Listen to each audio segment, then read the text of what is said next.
नमस्कार दोस्तों, आप सभी के study for UPSC PC channel में स्वागत है। आज तारीख है 7 अगस्त 2026 और आज का न्यूज़पेपर आर्टिकल डिस्कशन का यह वीडियो होगा। आज के वीडियो हम लोग क्या सब पढ़ने वाले हैं, तो उससे पहले एक चीज़ बता देता हूँ। बहुत सारे बच्चों के मैसेज आ रहे हैं कि एग्ज़ाम कैलेंडर कब तक आएगा।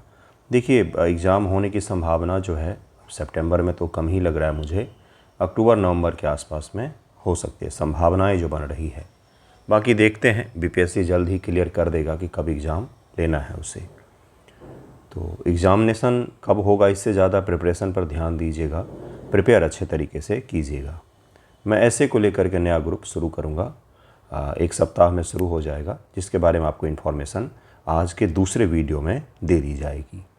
क्योंकि ऐसे तो सब कोई लिख सकते हैं, 72 के बच्चे भी, 73 के बच्चे भी, तो ज़रूर ही शुरू करूँगा मैं। और नेक्स्ट वीडियो जो होगा आज का, वो निबंध पर ही आधारित होने वाला है, तो उसमें आपको क्लियर कर दिया जाएगा। क्या करें, अभी मेंस और पीटी दोनों लेकर के चलें क्या? प्रीलिम के लिए मुख्य फोकस रखिए, लेकिन एक सवाल करके मेंस के लिए आप लिख सकते हैं, या निबंध लिख लिया, इस तरह से आप ज़रूर ही कर सकते हैं। आज जो हम लोग पढ़ेंगे, सबसे पहला टॉपिक होगा अग्नि 4, जिसका कल भारत ने सफलतापूर्वक परीक्षण किया है। यह परमाणु हथियार ले जाने में सक्षम होगा और इसको बहुत ज़्यादा लीथल माना जा रहा है। बहुत ज़्यादा सटीक और रणनीतिक जो हथियार होते हैं, स्ट्रेटजिक रूप से इम्पॉर्टेंट हथियार होते हैं, उसके तौर पर इसे माना जा रहा है। ईरान वाले संघर्ष में, वेस्ट एशिया संघर्ष, हमने देखा कि किस प्रकार से लंबी दूरी के जो मिसाइल होते हैं वो युद्ध की दिशा को बिल्कुल ही बदल करके रख देते हैं। ईरान अगर आज सर्वाइव कर रहा है तो अपने मिसाइल टेक्नोलॉजी के कारण ही सर्वाइव कर रहा है। अमेरिका अगर आज उसके सामने कुछ भी नहीं कर पा रहा है तो उसका सबसे बड़ा कारण मिसाइल टेक्नोलॉजी ही है और सस्ते ड्रोन ही हैं, जिसके कारण से उसने अरब देशों के ऊपर इतने हमले किए हैं। कल भी सऊदी अरब के बड़े एयरपोर्ट पर हमला देखा गया है। तो इस तरह के कंडीशन में आपको मिसाइल जो है वो हमेशा ही मदद करती है। तो इसी के बारे में सबसे प्रथम टॉपिक होगा। देखते हैं कि क्या है अग्नि 4 और कहाँ पर परीक्षण किया गया है, क्या उसकी विशेषता है, पहले से क्या अलग है इसमें, इसको ज़रा देखते हैं। इंडिया सक्सेसफुली टेस्ट फायर अग्नि 4 ballistic missile, why it's matter. ये टाइम्स ऑफ इंडिया से मैंने उठाया हुआ है कंटेंट सारा, जो है द हिंदू, इंडियन एक्सप्रेस और जो प्रमुख न्यूज़पेपर हैं, जहाँ पर भी बेहतर कंटेंट मिलता है मैं आपके लिए ले आता हूँ। इसीलिए इतने सारे सवाल आपके एग्जामिनेशन में आते हैं, प्रीटी में, सभी जगहों पर। सीरियसली 72 के लिए हो या 73 के लिए हो, सीरियसली अगर आप न्यूज़पेपर को फॉलो कर रहे हैं ना, कोई भी नहीं, दो कम से कम, द हिंदू और इंडियन एक्सप्रेस, या इस वीडियो को फॉलो कर रहे हैं, तो करंट अफेयर के लिए, पीटी मेंस के लिए कहीं आपको कुछ भी नहीं करना पड़ेगा। ठीक है। अग्नि 4 बैलिस्टिक मिसाइलों का सफल परीक्षण। भारत ने ओडिशा के तट पर डॉक्टर एपीजे कलाम द्वीप, पहले इस द्वीप का क्या नाम था, अगर आपको पता हो मुझे तो बताइएगा। इस द्वीप का नाम पहले कुछ और था। एपीजे कलाम द्वीप तो बहुत बाद में इसका नाम पड़ा है, पिछले कुछ वर्ष पहले इसका नाम एपीजे कलाम द्वीप पड़ा है। पहले इस द्वीप का क्या नाम था, अगर आपको पता हो तो मुझे बताइएगा ज़रा, मैं भी तो देखूं आपका फैक्ट कितना मजबूत है। एकीकृत परीक्षण रेंज से अपनी परमाणु सक्षम, न्यूक्लियर कैपेबल है यह, इसीलिए इसको लीथल माना जा रहा है, और बैलिस्टिक है तो इसको रोक पाना भी मुश्किल होता है। अग्नि 4 बैलिस्टिक मिसाइल का सफलतापूर्वक परीक्षण किया गया है। यह परीक्षण रक्षा अनुसंधान, DRDO का स्ट्रेटजिक फोर्स कमांड जो है, SFC, इसके तत्वाधान में किया जा रहा है। स्ट्रेटजिक फोर्स कमांड में ही न्यूक्लियर वेपन और इत्यादि चीज़ों को रखा जाता है। स्ट्रेटजिक का तात्पर्य ही होता है इस प्रकार के वेपन जो रणनीतिक रूप से बहुत महत्वपूर्ण होते हैं और जनरली छोटे मोटे झड़प में इसका उपयोग नहीं किया जाता है। जैसे ऑपरेशन सिंदूर के दौरान भारत ने अग्नि श्रेणी की एक भी मिसाइल का यूज़ नहीं किया। उसमें तो हमारा काम क्रूज मिसाइल से ही चल गया, छोटी दूरी के मिसाइल से अपना काम चल गया। 4000 किलोमीटर रेंज है, तो हम किसको ध्यान में रख कर के बना रहे होंगे ये भी आपको पता होगा। पाकिस्तान तो 4000 के 1000 किलोमीटर रेंज में पूरा पाकिस्तान आ जाता है, तो हम उसके लिए तो इसको बनाएंगे नहीं। तो हम मुख्य रूप से चीन के दृष्टिकोण से इसको डेवलप कर रहे हैं, ताकि हम बीजिंग तक मार कर सकें, बीजिंग को भी हिट कर सकें ज़रूरत पड़े तो। अग्नि 4 मिसाइल की मुख्य विशेषताएँ क्या हैं? अग्नि 4 एक इंटरमीडिएट रेंज बैलिस्टिक मिसाइल है।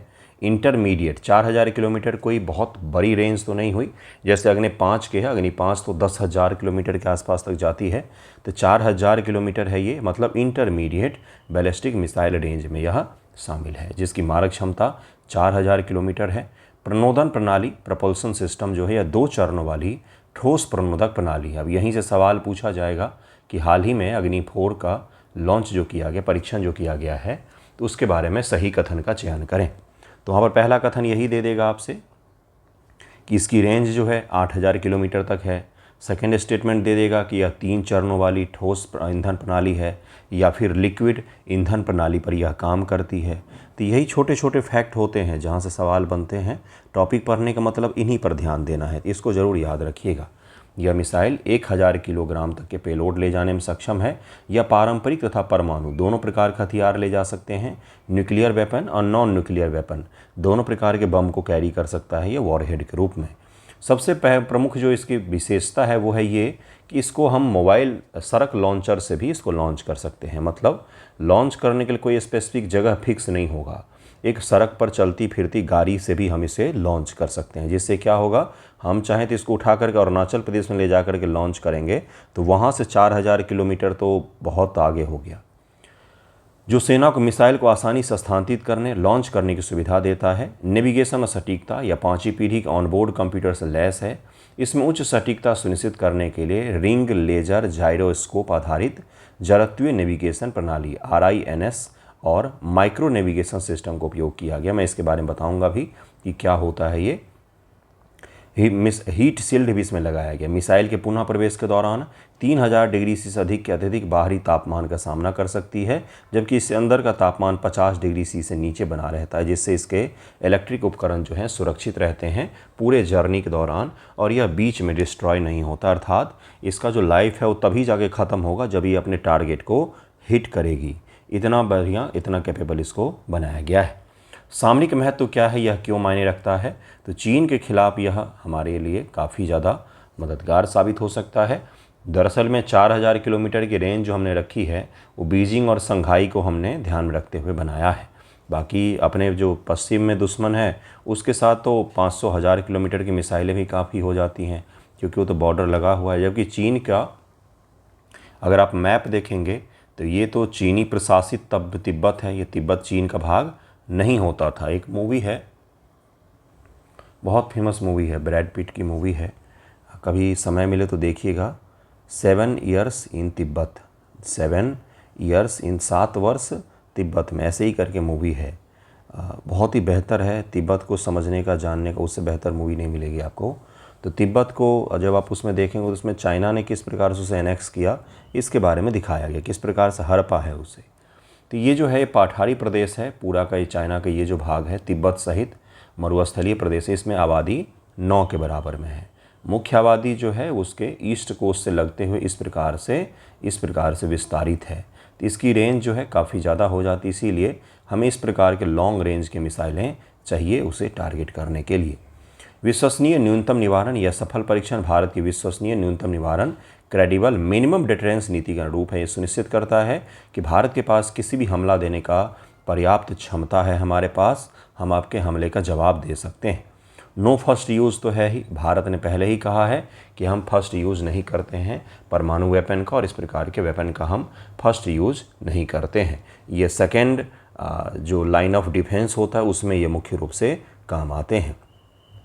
अब ज़रा ध्यान से एक चीज़ को समझिएगा जिसको कहा जाता है RINS एंड MINGS। क्या है ये?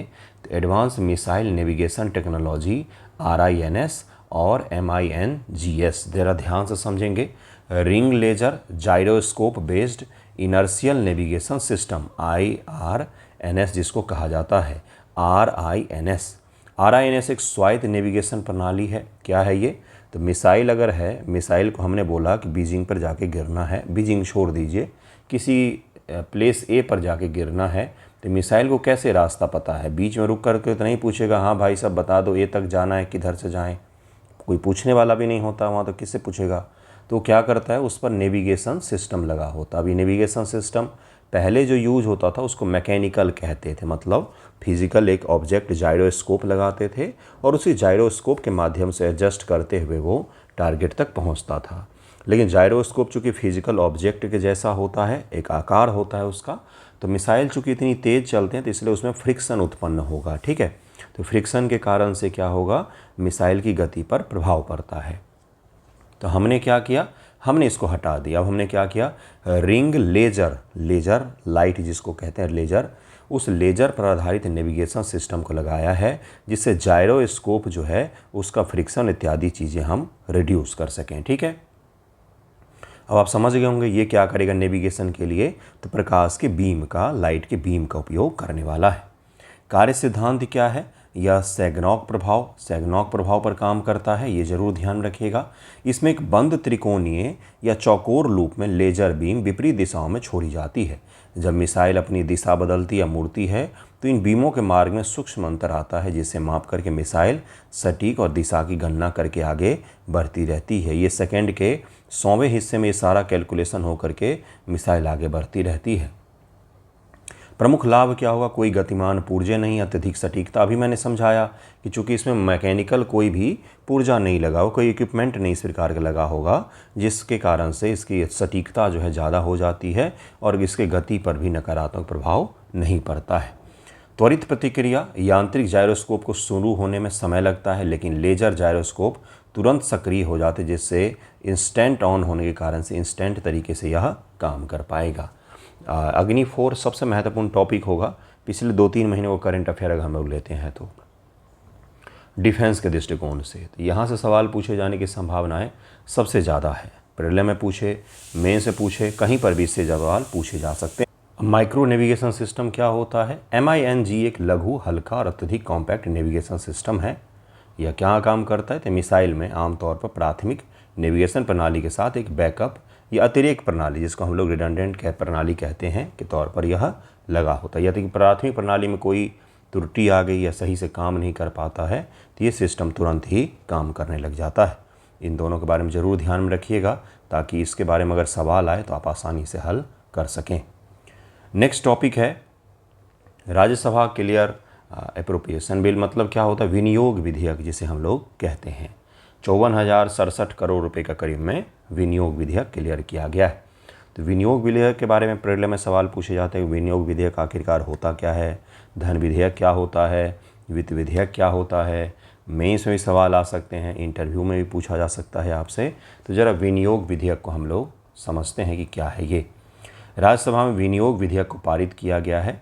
राज्यसभा ने विनियोग विधेयक 2026 को मंजूरी दे दी है, जो भारत के संचित निधि कंसोलिडेटेड फंड जिसको कहा जाता है ऑफ इंडिया से धन निकालने को अधिकृत करता है। अगर इससे पैसा निकालना है तो विनियोग विधेयक आपको पारित करवाना पड़ेगा, तभी जाके आप पैसा निकाल सकते हैं। ये 31 मार्च 2023 को समाप्त होने वाले वित्तीय वर्ष के दौरान कुछ सेवाओं पर स्वीकृत राशि से अधिक खर्च की गई राशि की भरपाई करने के लिए यह निकाला जा रहा है।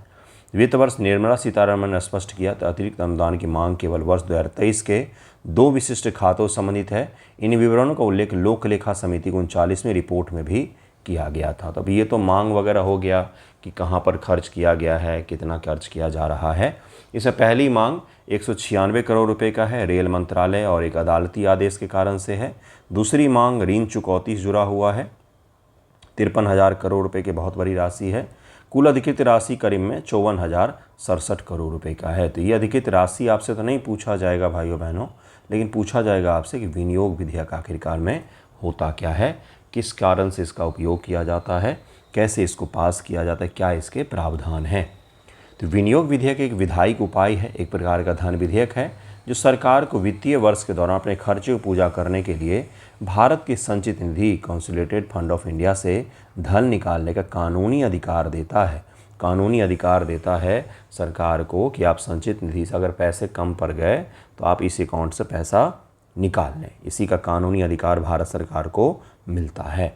इसे बजट प्रस्ताव पर चर्चा, अनुदान की मांगों पर मतदान पूरा होने के बाद संसद के निचले सदन लोकसभा में पेश किया जाता है। प्रमुख संवैधानिक प्रावधान क्या है? आर्टिकल 114, आर्टिकल 114 इतनी बार मैंने बोला है, किसी कारण से बोला होगा, मैच करने को दिया जा सकता है कि आर्टिकल 114 किससे संबंधित है।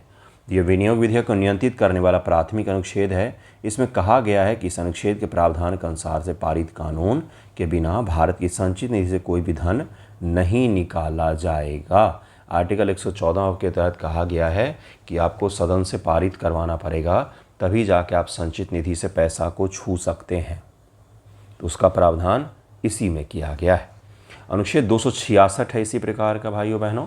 यह अनिवार्य करता है कि भारत सरकार द्वारा प्राप्त सभी राजस्व, लिए गए सभी ऋण और ऋणों की अदायगी से प्राप्त सभी धन एक संचित निधि, भारत की संचित निधि कंसोलिडेटेड फंड का निर्माण करेंगे। किससे किससे होगा? भारत सरकार द्वारा प्राप्त सभी राजस्व, सभी ऋण और ऋणों की अदायगी से प्राप्त सभी धन, ये सब के सब संचित निधि नामक एक खाता में रखा जाता है। कानून के बिना इसमें से कोई भी धन नहीं निकाला जा सकता। कानून के बिना इसमें से कोई भी धन नहीं निकाला जा सकता है। तो एक्ट बनेगा तभी इसमें से धन निकलेगा, या फिर आपको सदन में लाना पड़ेगा तभी आप निकाल सकते हैं। विनियोग विधेयक धन विधेयक के परिभाषा के अंतर्गत आता है, क्योंकि यह भारत की संचित निधि से धन के विनियोग से संबंधित है। तो इसके लिए इसमें राज्यसभा की शक्तियाँ तो कम हो जाती हैं, लेकिन सदन से आपको पास जरूर ही करवाना पड़ेगा। विधायी प्रक्रिया और नियम क्या है? लोकसभा का विशेषाधिकार होता है। चूंकि यह एक धन विधेयक है, इसलिए इसे केवल राष्ट्रपति की सिफारिशों पर लोकसभा में ही पेश किया जा सकता है। संशोधन प्रतिबंध संसद के किसी भी सदन में विनियोग विधेयक में कोई ऐसा संशोधन प्रस्तावित नहीं किया जा सकता है जिसका प्रभाव किसी अनुदान की राशि बदलने या किसी अनुदान के गंतव्य को परिवर्तित करने का हो, उसमें कोई परिवर्तन नहीं किया जा सकता है। राज्यसभा की भूमिका बस 14 दिन तक आप ज़्यादा से ज़्यादा रोक सकते हैं, उसके अलावा कोई भूमिका राज्यसभा की है नहीं।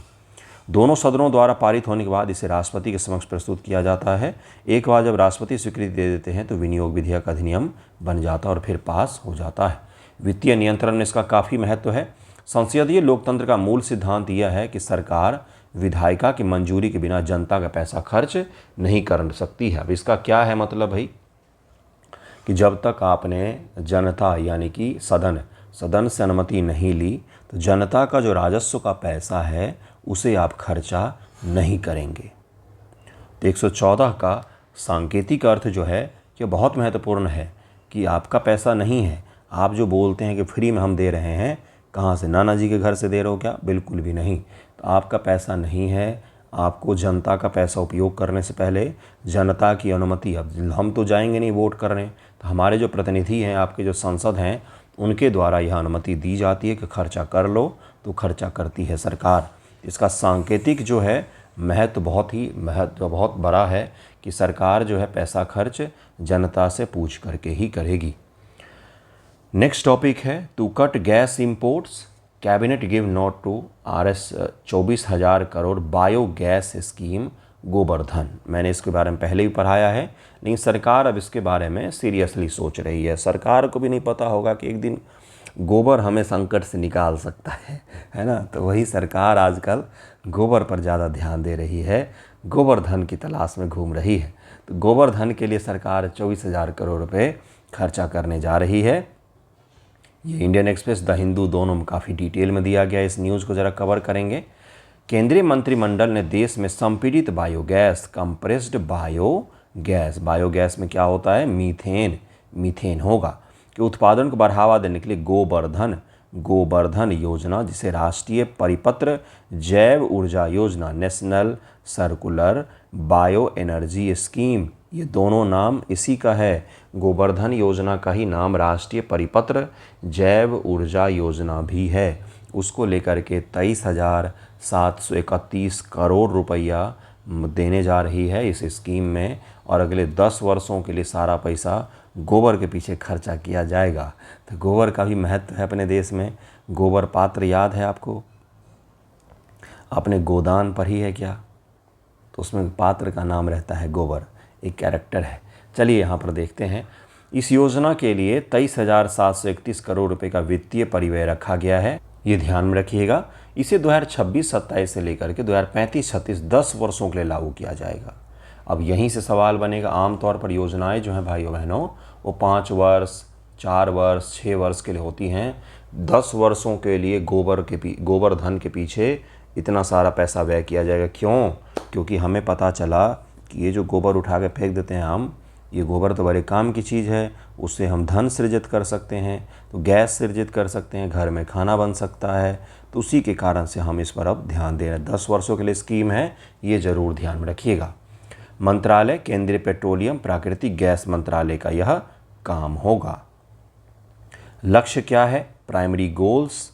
इस योजना का लक्ष्य 2026 से 2036 के बीच CBG कंप्रेस्ड बायोगैस उत्पादन 10 गुना वृद्धि करना, भारत के प्राकृतिक गैस आयात पर निर्भरता कम करने का प्रयास करना, क्योंकि देश वर्तमान में प्राकृतिक गैस की आवश्यकता का लगभग आधा हिस्सा आयात करता है।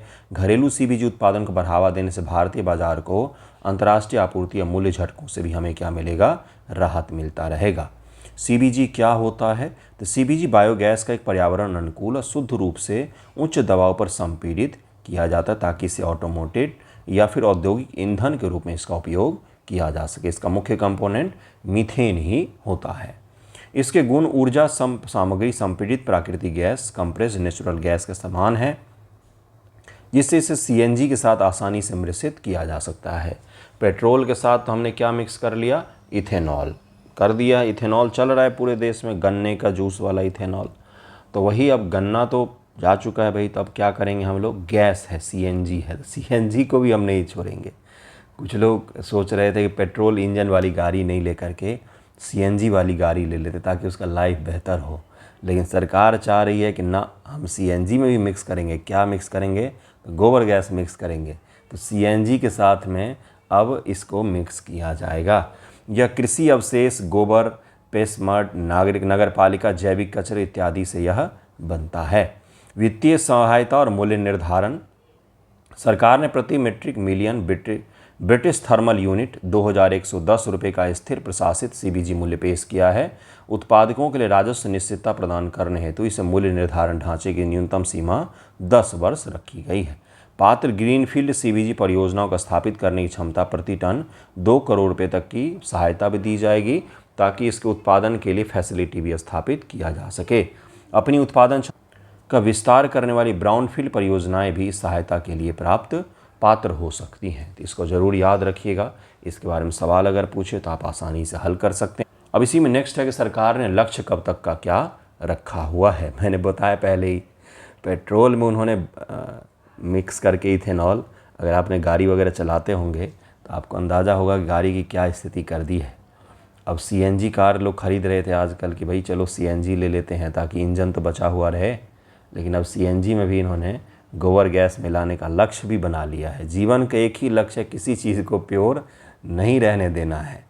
CBG सम्मिश्रण दायित्वों का समर्थन करने के लिए खरीद शहर गैस वितरण संस्थाओं द्वारा की जाएगी।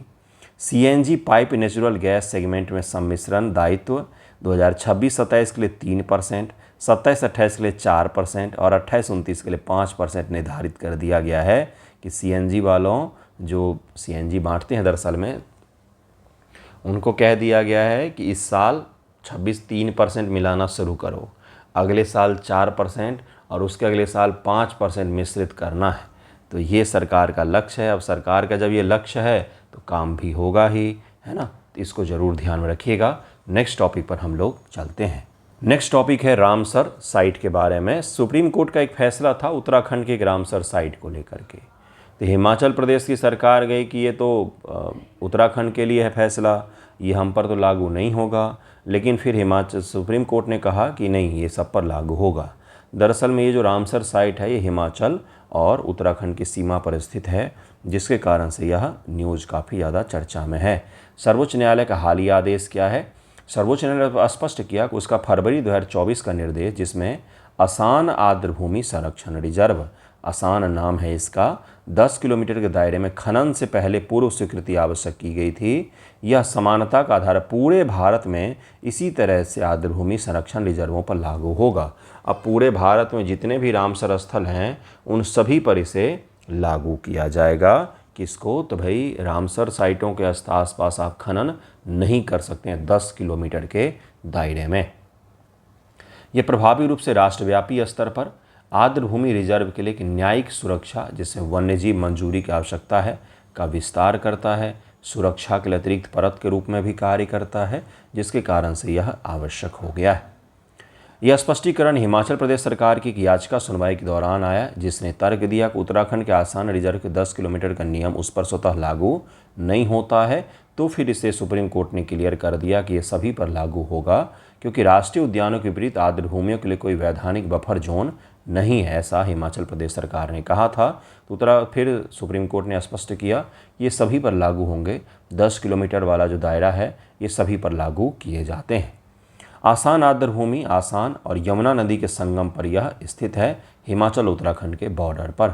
यह प्रवासी पक्षियों के लिए महत्वपूर्ण आवास है। 2020 में इसे रामसर स्थल के रूप में घोषित किया गया था। तो ये ज़रूर याद रखिएगा, रामसर स्थल क्या होते हैं। 1971 रामसर शहर है ईरान में, राम हर जगह हैं, तो रामसर शहर है ईरान में, वहीं पर एक बैठक में इस चीज़ को तय किया गया था कि आर्द्र भूमियाँ जहाँ पर जल भी होते हैं और प्राकृतिक संसाधन भी होते हैं वो काफ़ी ज़्यादा महत्वपूर्ण है हमारी इकोलॉजी के लिए, इसलिए उसे संरक्षित करके रखा जाना चाहिए। तो हमारे देश में कई सारे रामसर स्थल हैं, 101 हैं जो एशिया में सर्वाधिक है। 3 अगस्त 2026 को अरुणाचल प्रदेश के ग्लोव झील देश का 101वां राज्य का पहला रामसर स्थल भी बन गई है। तो ये भी ध्यान रखिएगा, यहाँ से भी सवाल पूछा जा सकता है, ये भी ध्यान में रखना है आपको। 1982 में भारत ने इस कन्वेंशन पर साइन किया और इसको फिर एडॉप्ट भी कर लिया है। तो आज के प्रमुख टॉपिक यही थे जिसको मैंने पढ़ाया है आपको, इसको ध्यानपूर्वक रिवाइज भी करना है। और आज दूसरा वीडियो जो होगा वो निबंध पर होगा, उसे ध्यान से देखिएगा और निबंध ग्रुप के बारे में आपको जानकारी भी दे दी जाएगी। धन्यवाद आप सभी का।